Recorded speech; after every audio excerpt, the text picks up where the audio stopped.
break from the ads? Oh man, this is not a good list. Breaking Bad, valid. Succession in the top 10, valid. Game of Thrones, I'm assuming valid. Better Call Saul, valid. But after that, this thing falls apart. Peaky Blinders, no way is it a top 10 best show ever, dude.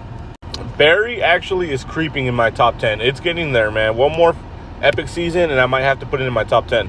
Fargo, from what I've seen, definitely not. Stranger Things, not even a top 50 show of all time, dude. Ozark, absolutely not a top 10 show. Come on, dog. I can't comment on Mindhunter because I haven't seen it.